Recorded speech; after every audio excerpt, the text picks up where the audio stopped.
नमस्कार। नमस्कार। मैं राकेश रोशन। और मैं श्वेता सुरभि। बहुत बहुत स्वागत है आपका आज के बिहार बिहान के आज के अंक में। नज़र बदलो तो नज़ारे बदल जाते हैं, सोच को बदलो तो सितारे बदल जाते हैं। कश्तियाँ बदलने की ज़रूरत नहीं बार बार, कश्तियाँ बदलने की ज़रूरत नहीं बार बार, अगर किनारे बदलने हो तो यूं ही बदल जाते हैं। बहुत सुंदर कोटेशन के साथ शुरुआत की राकेश। ये जो वाक्य आपने कहा, ये हमें सबसे पहले ये बताता है कि हिम्मत नहीं हारनी है, संघर्ष ही जीवन है, हमें आगे बढ़ते जाना है और आपकी सोच बुलंद रही, हौसले बुलंद रहे तो आप मंजिल को पा ही लेंगे। एक बार फिर बहुत ही सुंदर सुबह के साथ आज की हम शुरुआत कर रहे हैं और आज का दिन जैसे कि मौसम कोई भी हो, बिल्कुल। मानसून ने दस्तक तो दे दी है पर ह्यूमिडिटी है तो थोड़ी सी परेशानी दिन में लगती है, लेकिन मौसम कोई भी हो, सुबह जो होती है ना वो बड़ी सुहानी होती है। क्यों? बिल्कुल श्वेता, आपने इसे कहा कि आज की सुबह अगर बात की जाए तो सुबह तो सुहावना है ही, लेकिन मज़ा थोड़ा और भी हो जाता कि मौसम सुहावना के साथ बारिश ना हो जाती, जिसमें भीगते हम और भीगते हमारे जज्बात, तो वाकई में और भी ज़्यादा खुश ना होता हम सभी के लिए। बिल्कुल। और दिन की जब शुरुआत करते हैं तो अगर ये शुरुआत भक्तिमय हो तो हमें जीवन में जो शांति मिलती है, जो ईश्वर का आशीर्वाद मिलता है, वो पूरे जीवन को सुकून देता है, एक सही दिशा देता है। तो क्यों ना आज की शुरुआत हम भजन से करें? बिल्कुल।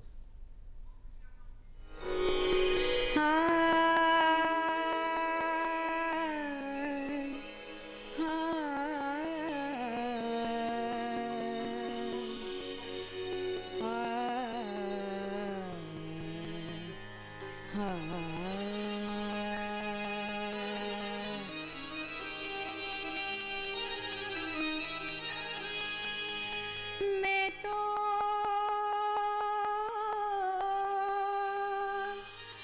सावर के रंग राजी, सावर के रंग राजी,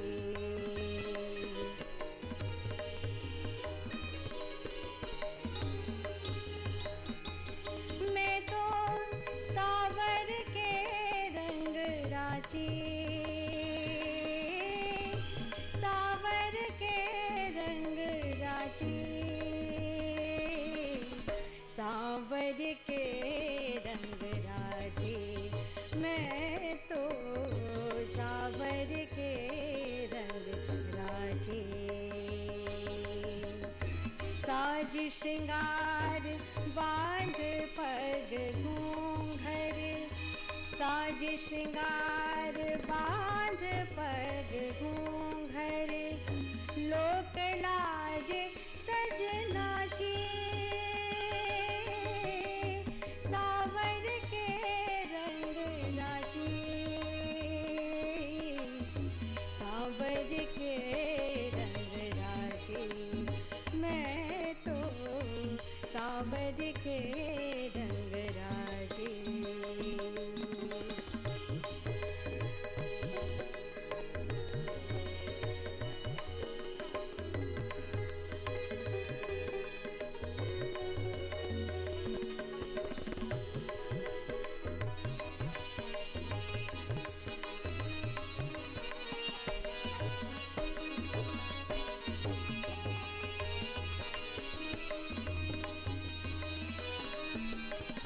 गई कुमति लई साधु संगति, गई कुमति लई साधु संगति, भगत रूप भय साचे,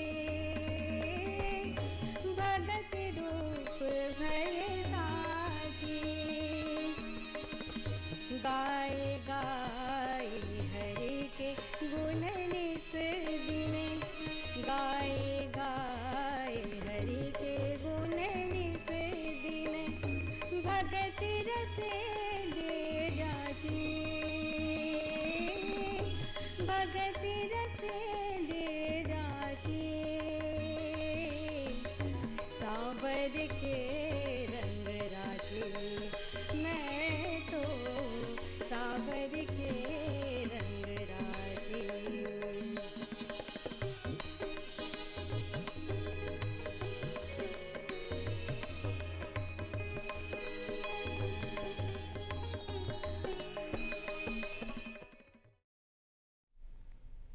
तो सुबह सुबह भक्ति भाव भर आपने ये भजन सुना और वाकई में हम सभी जानते हैं और किसी ने कहा भी कि अगर भजन से अगर हम अपने दिन की शुरुआत करें तो हमें हर काम में मन लगता है और श्वेता और कहते हैं कि भजन हम सुनते हैं तो हमें बहुत ही शांति मिलती है सुबह के समय। बिल्कुल।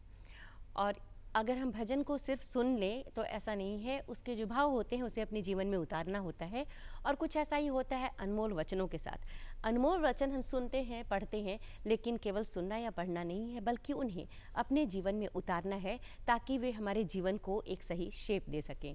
तो आइए अब सुनते हैं अनमोल वचन।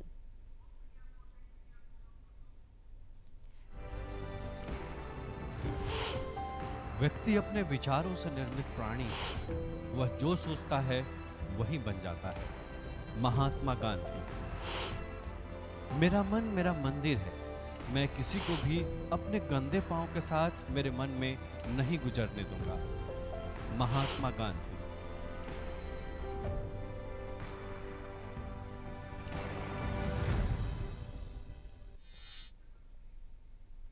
कार्यक्रम को आगे बढ़ाएंगे और आगे बढ़ाते हुए बात करेंगे इंपॉर्टेंस ऑफ द डे। आज का दिन खास क्यों है? तो कई मायनों में आज का दिन खास है। तो मैं आपको बता दूं कि आज दृष्टिहीन और बधिर हेलन केयर का आज के दिन जन्म हुआ था। जी हाँ, संयुक्त राज्य अमेरिका में जन्मे 27 जून 1880 को उनका जन्म हुआ था और पूरी दुनिया भर में वो फेमस थी। और फेमस इसलिए भी नहीं थी कि वो एक दृष्टिहीन थी, इसलिए भी थी क्योंकि उन्होंने दृष्टिहीन होने के बावजूद भी कई सारे असाधारण काम किए। श्वेता, बिल्कुल।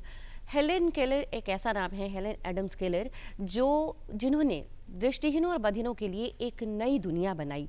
आज जो कुछ हम देखते हैं, जो भी उनके लिए प्रिविलेज्ड हैं, जहाँ तक वो आगे बढ़ पाए हैं।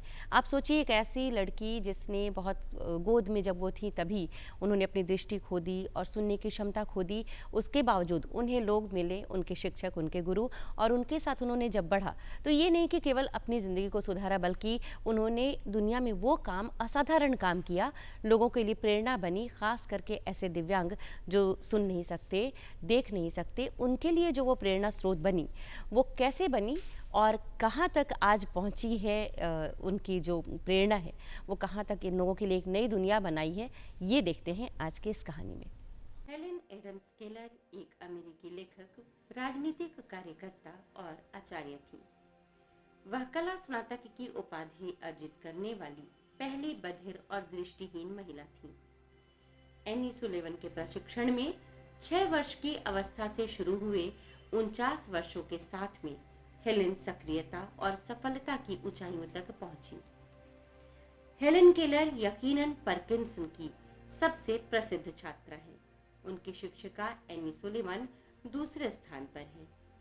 उस छोटी लड़की की कहानी जो बधिर थी और जब उसके शिक्षक ने उसके हाथ में पानी लिखा तब उसने संवाद करना सीखा। हेलेन एडम्स केलर एक अमेरिकी लेखिका, विकलांगता अधिकार अधिवक्ता, राजनीतिक कार्यकर्ता और व्याख्याता थी। वेस्ट टस्कुम्बिया, अल्बामा में जन्मी। जब वह मात्र 19 महीने की थी तब बीमारी के कारण उन्होंने अपनी दृष्टि और सुनने की शक्ति खो दी थी। हेलेन केलर ने 3 बार विश्व का भ्रमण किया। 19 महीने की उम्र में हेलेन केलर को ज्वर की बीमारी हो गई, जिससे वह बहरी और अंधी हो गई। ऐतिहासिक जीवनियां इस बीमारी का कारण रूबेला, स्कारलेट ज्वर, इंसेफेलाइटिस या मेनिंजाइटिस को बताती हैं। हेलेन केलर एक कार्यकर्ता थी जिन्होंने विकलांग लोगों के अधिकारों के लिए अभियान चलाया। उन्होंने दृष्टि और श्रवण स्वास्थ्य के बारे में जागरूकता बढ़ाने के लिए दुनिया भर की यात्रा की और महिलाओं के अधिकारों, सामाजिक, राजनीतिक और युद्ध पर अपने विचार से दुनिया को अवगत कराया। हेलेन केलर ने समझ लिया था कि जीवन में यदि संघर्ष किया जाए तो ऐसा कोई काम नहीं है जिसे हम ना कर सकते हो। यही सोच लेकर हेलेन केलर ने समाज के हित के लिए कदम बढ़ाया और वो अपने जैसे लोगों को जागरूक करने निकल पड़ी और सबकी पथ प्रदर्शक बनी। तो ये थी हेलेन केलर की स्टोरी। बिल्कुल, वाकई इंस्पायर करने वाली ये स्टोरी और वाकई में हमें तो इंस्पायर करने का बहुत ही बड़ा मौका मिला और सभी लोग इससे इंस्पायर जरूर होंगे। और ऐसे इंस्पायर जो पर्सन है उनसे आज हम अपने खास कार्यक्रम में हम रूबरू भी कराने वाले हैं। श्वेता, फिलहाल समय है एक छोटे से ब्रेक का। ब्रेक के बाद हम वापस आते हैं अपने मेहमान के साथ। और ब्रेक अभी पर हम- जाएंगे श्वेता, लेकिन उसके पहले हमने जैसा कि अपने मेहमान से रूबरू कराने का जो बात है, जो चर्चा हमने किया है, जी। तो हेलन केयर का हमने जिक्र किया, उस पर आधारित विशेष स्टोरी भी हमने आपको दिखाया। लेकिन अब वैसे इंस्पायर जो गेस्ट हैं, जो मेहमान हैं, उनसे आपको हम रूबरू कराने जा रहे हैं। आज हमारे बीच मौजूद है नेत्रहीन स्कॉलर डॉक्टर नवल किशोर शर्मा जी। बहुत बहुत स्वागत करते हैं नवल किशोर शर्मा जी हमारे खास कार्यक्रम बिहार बिहान में आपका। नमस्कार। सबसे पहले तो बहुत बहुत स्वागत है आपका हमारे कार्यक्रम में, और हमारे लिए बहुत बड़ी बात है कि आप यहाँ पर आए हैं।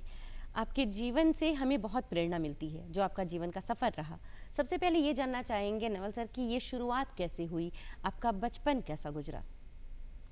बचपन तो काफ़ी कष्टदायक रहा, क्योंकि लगभग 5 वर्ष की आयु में मेरी नेत्र की ज्योति चेचक की बीमारी के कारण समाप्त हो गई। और आज से 50-60 वर्ष पहले अपने देश में या विदेशों में इतनी अधिक इस क्षेत्र में, चिकित्सा के क्षेत्र में भी विकास नहीं था कि जिनके साथ ही इस तरह की बीमारी हो तो उनकी आंखों को आसानी से ठीक किया जाए। तो इसलिए काफ़ी कठिनाई हुई, शुरू में कुछ निराशा भी हुई, लेकिन परिवार के सदस्यों ने और समाज के लोगों ने कुछ प्रेरणा दिया, सहयोग किया। और यही कारण है कि हमने राजकीय नेत्रहीन विद्यालय पटना से मैट्रिक किया, उसके बाद पटना कॉलेज, पटना विश्वविद्यालय से हमने MA MEd LLB किया, बाद में मैंने PhD किया। और पढ़ाई जैसे जैसे हमारी आगे बढ़ती गई, मुझे उत्साह मिला, मुझे सहयोग मिला और हमारी हिम्मत बढ़ती गई, और हमारे जैसे अनेक लोग हमसे प्रेरित होते रहे। जी बिल्कुल, ये प्रेरणादायी आपकी जो कहानी है वाकई में सभी को इंस्पायर करने वाली है, और भी कई सारी बातों का हम चर्चा भी करेंगे। नवल किशोर जी, आप मनरेगा में लोकपाल की जो बड़ी जिम्मेदारी आपको वहाँ पर मिली है, उसके बारे में भी हम बात करेंगे। लेकिन हमने जो स्टोरी दिखाई अपने दर्शकों को दिव्यांग विदुषी कुमारी हेलन केयर का, तो जरूर चाहेंगे इनकी जो उपलब्धियाँ रही हैं, इनका जो जीवन रहा है, उस पर जरूर प्रकाश आप डालें। आप इसे किस तरह से देखते हैं?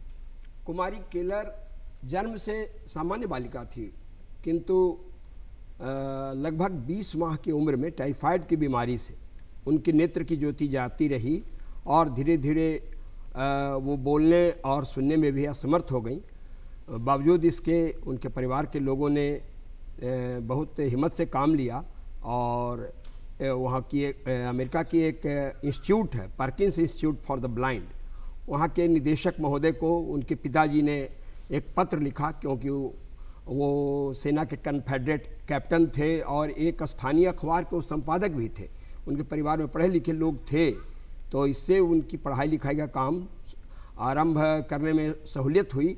और पार्किंस इंस्टीट्यूट के निदेशक महोदय ने उनके पिताजी के अनुरोध पर एक प्रशिक्षित शिक्षिका जो आजीवन कुमारी रही, उनके जीवन को सफल बनाने के लिए, कुमारी केलर की जीवन को सफल बनाने के लिए मिस मैन्सफील्ड सलीवन, तो उन्हीं का बहुत बड़ा योगदान है। केलर को इतनी उपलब्धि दिलाने में सबसे बड़ी भूमिका उनकी है, उनका सबसे बड़ा योगदान है। वो उनके घर पे आई, और घर पर आकर उनके पिताजी के अनुरोध पर उन्होंने सारी चीज़ों का ज्ञान कराया, जो देख नहीं सकते, सुन नहीं सकते। तो आप कल्पना करेंगे उस व्यक्ति को दुनिया के बारे में, संसार के बारे में ज्ञान कराना कितना कठिन होगा।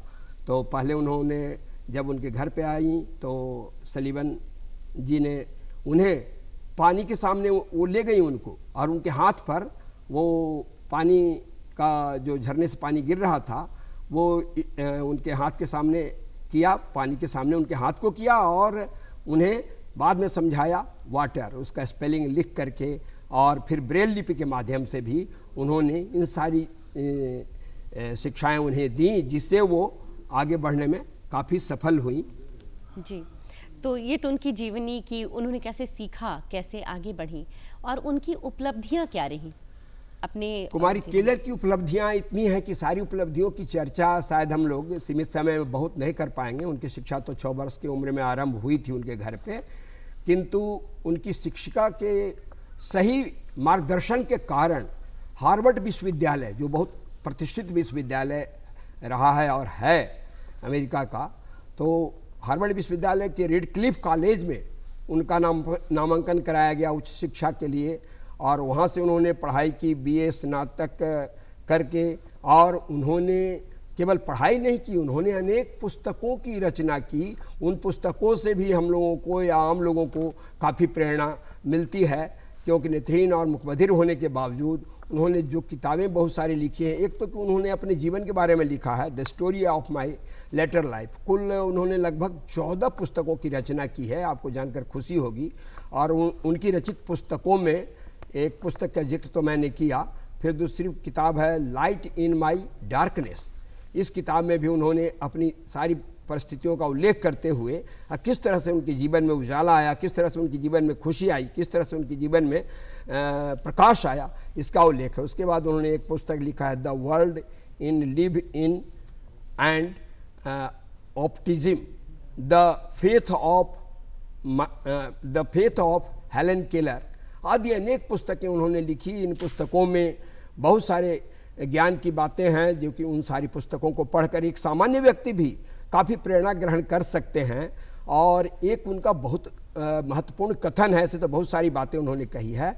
उनका मानना था कि कोई व्यक्ति अगर दिव्यांग हो जाए तो यह बहुत चिंता की बात, बहुत खतरनाक स्थिति नहीं है, बशर्ते कोई व्यक्ति अपने जीवन में लक्ष्य का निर्धारण करे। अगर लक्ष्य आप निर्धारित कर लेते हैं तो अपने जीवन में अवश्य सफल होंगे, ऐसा केलर का मानना था। और हम सभी इस बात से सहमत हैं, शायद आप लोग भी इस बात से सहमत होंगे कि हर व्यक्ति को जीवन का लक्ष्य निर्धारित करना चाहिए। जी बिल्कुल, आपने बहुत ही विशेष बात बताई नवल जी। और मतलब जैसा कि मैंने हेलन केलर जी के बारे में मैंने पढ़ा है कि उन पर एक डॉक्यूमेंट्री फिल्म भी आई जिस पर उन्होंने खुद अपनी जो फिल्म के किरदार है उन्होंने खुद अपना निभाया, और जिसके लिए उन्हें ऑस्कर अवार्ड से भी सम्मानित किया गया। ये बड़ी उपलब्धि और भी रही उनके लिए।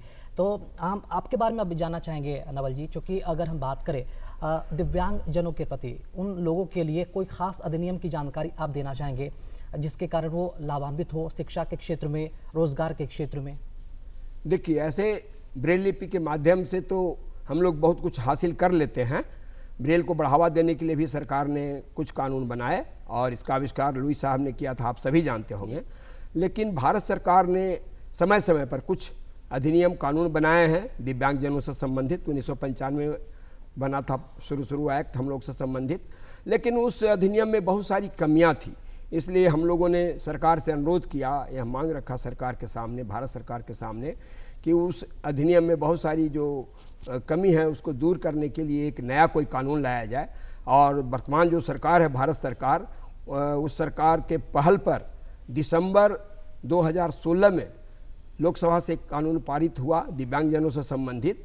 और उस कानून की विशेषताएं ऐसे तो बहुत सारी है, सारे का उल्लेख करना संभव नहीं, किंतु आपको जानकर खुशी होगी कि पहले दिव्यांगता की कैटेगरी केवल 7 थी, 7, लेकिन 2016 में जो कानून बना हम लोगों से संबंधित, दिव्यांगजनों से संबंधित, उस कानून के हिसाब से दिव्यांगता की 21 कैटेगरी हो गई है। 21 कैटेगरी से क्या हुआ कि जो दूसरे तरह के दिव्यांगजन थे, कोई रक्त से संबंधित बीमारी है उस तरह उससे जो प्रभावित थे, उसके अलावा तेजाब विक्टिम होते हैं, इस तरह के जो भी लोग होते हैं उन सभी से संबंधित प्रावधान उसमें किया गया और 21 प्रकार के लोगों को दिव्यांगता की श्रेणी में रखा गया। यह बहुत बड़ी उपलब्धि हुई। इसके अलावा बिहार सरकार ने भी 2017 ईस्वी में उसी पैटर्न से मिलता जुलता कुछ कानून बनाया और उसमें एक सबसे महत्वपूर्ण कानून एक ये चैप्टर ये है कि उसमें हम लोगों से संबंधित, दिव्यांगों से संबंधित राष्ट्रीय स्तर पर राष्ट्रीय दिव्यांगजन आयुक्त होते हैं और राज्य स्तर पर भी निःशक्त जन आयुक्त का प्रावधान उस एक्ट में किया गया है। तो इसका लाभ क्या है कि एक सामान्य दिव्यांगजन सिविल कोर्ट में जाने की उसको आवश्यकता नहीं है, वह निःशुल्क वहाँ से न्याय प्राप्त कर सकता है। अगर उस विशेष प्रकार के कोर्ट में जिसे सिविल कोर्ट का अधिकार प्राप्त है तो उसे आसानी से न्याय मिल सकता है। इस तरह से उस एक्ट में बहुत सारे प्रोविज़न किए गए हैं।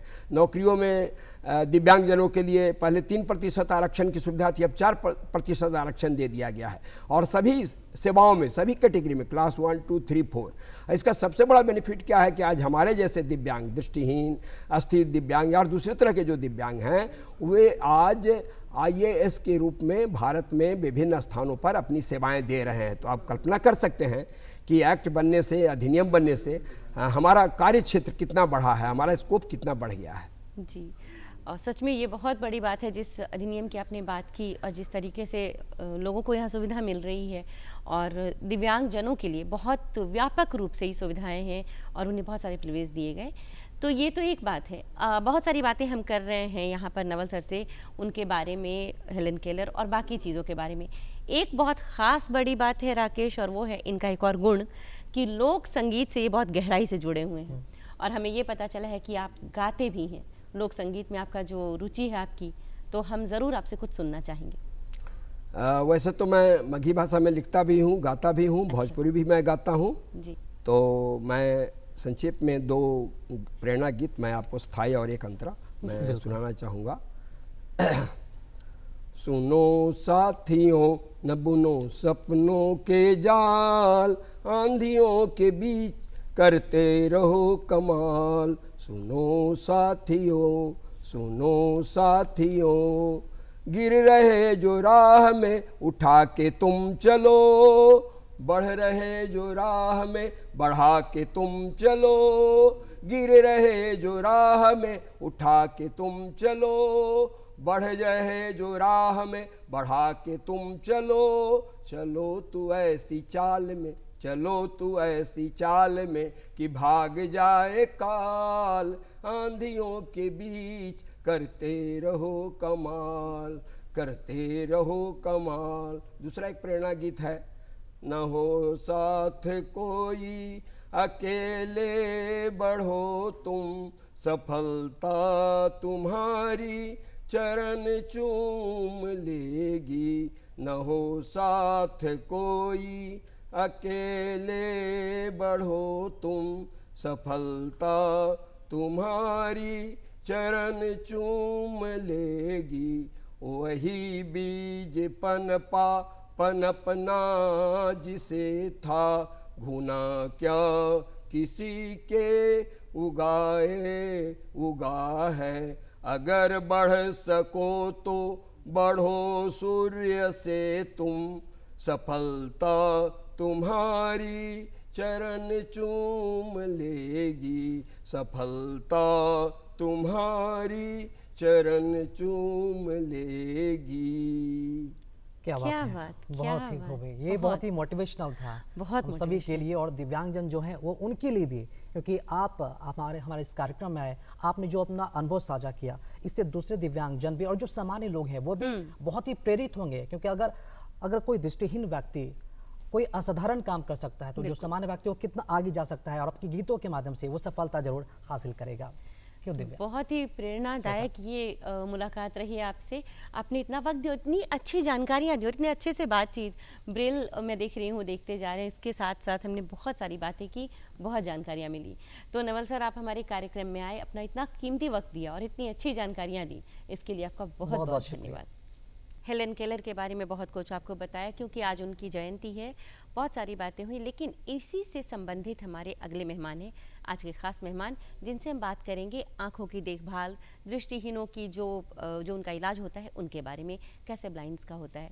तो हमारे साथ है डॉक्टर प्रणव रंजन, जो आई स्पेशलिस्ट है। सर, बहुत बहुत स्वागत है आपका। बहुत बहुत धन्यवाद। सभी दर्शकों को मेरा नमस्कार।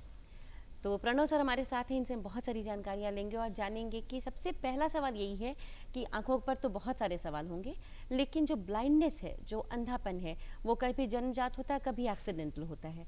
तो इसके बारे में आप क्या बताना चाहेंगे? देखिए, इसको 2 तरह से हम लोग कैटेगराइज कर सकते हैं। एक जो अंधापन होता है बच्चों में होता है जी, एक एडल्ट में होता है, बूढ़ों में हो सकता है।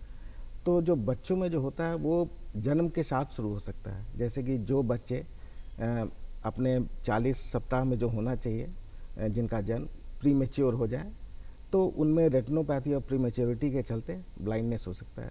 तो उसका क्राइटेरिया ये है, सभी को जानना चाहिए कि जो बच्चे जिनका कि जन्म 32 सप्ताह से पहले हो जाए, या जिनका बर्थ वेट, जन्म के समय का वजन 1500 ग्राम से कम हो, या जिनको ऑक्सीजन का सपोर्ट की ज़रूरत आवश्यकता पड़ी हो, तो उन लोगों में अंधेपन होने की संभावना बढ़ जाती है।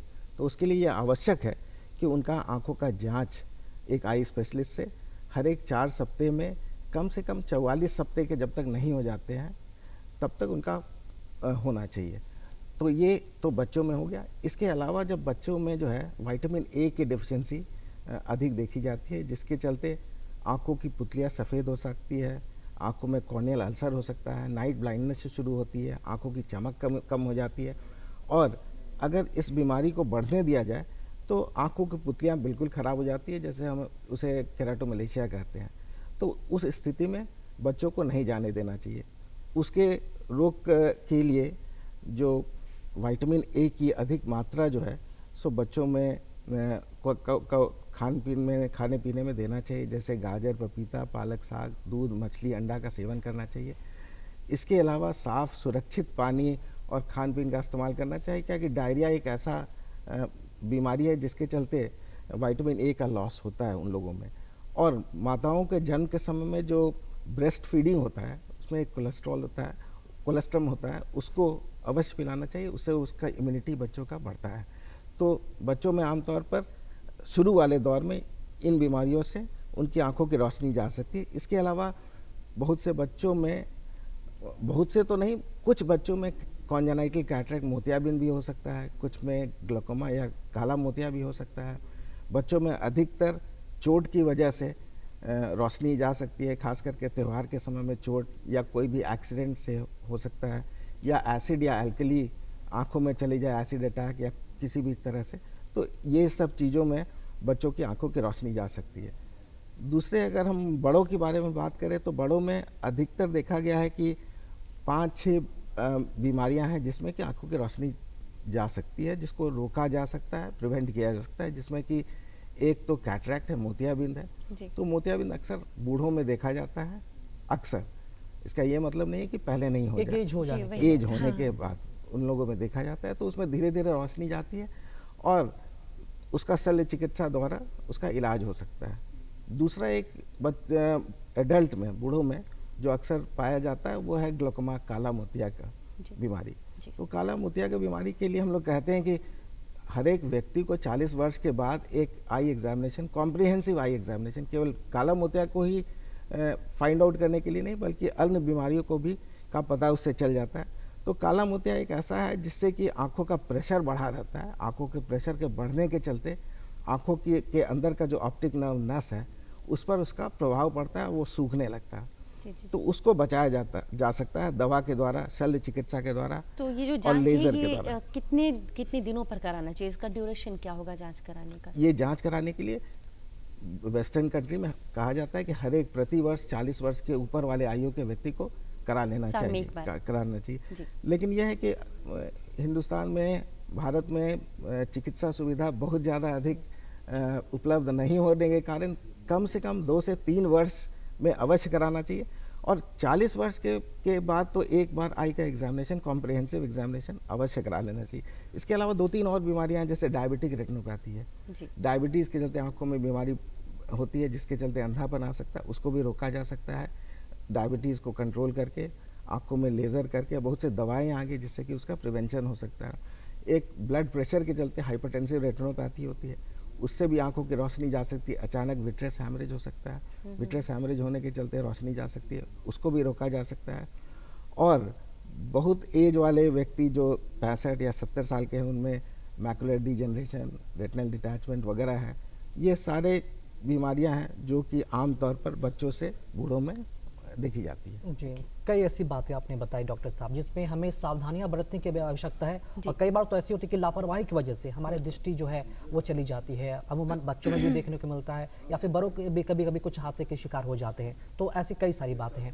लेकिन जो लोग जन्मजात दृष्टिहीन हैं डॉक्टर साहब, उनके बारे में हम बात करना चाहेंगे। ऐसे दृष्टिहीन व्यक्तियों का जो इलाज किस तरह संभव है, उन्हें दृष्टिपूर्ण चिकित्सा सुविधा किस तरह से दिया जाए ताकि वो इन आँखों से अपनी पूरी दुनिया को देख सकें? इसमें सबसे इम्पॉर्टेंट जो एस्पेक्ट है वो कॉर्नियल ब्लाइंडनेस है, बच्चों और एडल्ट में, दोनों में। और ये कॉर्नियल ब्लाइंडनेस तकरीबन आज के दिन हिंदुस्तान में करीब 4.5 मिलियन, 45 लाख लोग जो है इससे सफ़र करते हैं। इसका मतलब वो पूर्णतः अंधे नहीं है लेकिन सफ़र करते हैं। इसमें से 3 मिलियन, 30 लाख लोगों का उपचार किया जा सकता है। और उसके लिए सबसे जो अहम उपाय है वो है कॉर्नियल ट्रांसप्लांटेशन, कॉर्निया को पुतली को बदलना, जिसे हम लोग आई ट्रांसप्लांट कहते हैं। आई ट्रांसप्लांट एक मिसनोमर है, लेकिन उसमें पूरे आँख को नहीं बदला जाता है। आँख की जो काली वाली पोर्शन पुतली है, कॉर्निया है, उसको बदला जा सकता है।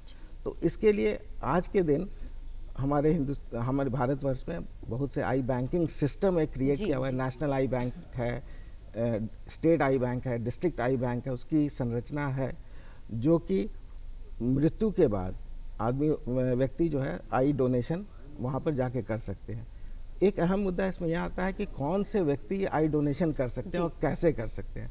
तो इसके लिए कोई भी व्यक्ति अपने जीवन काल में भी एक प्लेज दे करके आई बैंक में जमा कर सकता है कि मैं अपने मृत्यु के बाद अपने आँखों का दान दे सकता हूँ। तो वैसे व्यक्ति का आई डोनेशन लिया जा सकता है। इसके अलावा जो लोग प्लेज नहीं भी लिए हैं और जिनकी मृत्यु हो जाती है और उनके परिवार वाले अगर चाहते हैं आई डोनेशन करना तो वो भी कर सकते हैं। उसमें ब्लड रिलेशन वाले जैसे बेटा, भाई, बहन, ये सब लोग जो है उनको उनके बिहाफ में प्लेज ले करके आई सेंटर को कॉल करके आई डोनेशन करवा सकते हैं। तो इसमें कोई उम्र भी है कि किस उम्र तक के लोग आई डोनेट कर सकते हैं या कोई ऐसा क्राइटेरिया? ऐसा क्राइटेरिया एक है कि कोई भी व्यक्ति इसको आई डोनेट कर सकता है, जिसका कि कहा जाता है, थ्योरेटिकली ये कहा जाता सकता है कि फुल टर्म बेबी से लेकर मृत्यु तक के व्यक्ति जो है सो आई डोनेशन कर सकते हैं। लेकिन आइडियली 1 साल से 70 साल की उम्र वाले व्यक्ति जो हैं वो लोग का आँखों का इस्तेमाल किया जा सकता है। इसमें एक और अहम बात है कि कुछ ऐसे व्यक्ति हैं जिनके कि आई डोनेशन को नहीं लिया जा सकता है, जैसे कि जिनकी मृत्यु के बारे में पता ना हो। जो एन्सेफलाइटिस के बीमारी के चलते या मेनिंजाइटिस या सेप्टिसीमिया के चलते जिनकी मृत्यु हो, तो कुछ क्राइटेरिया ऐसे हैं जिनका कि आमतौर पर आंखों का डोनेशन नहीं लिया जाता है। आमतौर पर बाकी जो नॉर्मल मृत्यु जिनकी होती है उन लोगों के आई का डोनेशन दिया जा सकता है। जी बिल्कुल, क्या बात है। और अब मृत्यु के एक और आवश्यक बात है कि मृत्यु के 6 से 8 घंटे के अंदर आई का डोनेशन हो जाना चाहिए, कलेक्शन हो जाना चाहिए। मतलब कि जो लोग अपना आई डोनेशन देना चाहते हैं, इन टर्मों को, इन कंडीशन को समझना होगा, तभी उनकी जो दृष्टि है दूसरे में शिफ्ट किया जा सकता है, ट्रांसफर किया जा सकता है। 3 अहम बात है इसमें कि 6 से 8 घंटे के अंदर आई का डोनेशन हो जाना चाहिए। उम्र की सीमा 1 से 70 साल तक है। मृत्यु का कारण पता होना चाहिए और वो डायरेक्टली कांटेक्ट कर सकते हैं।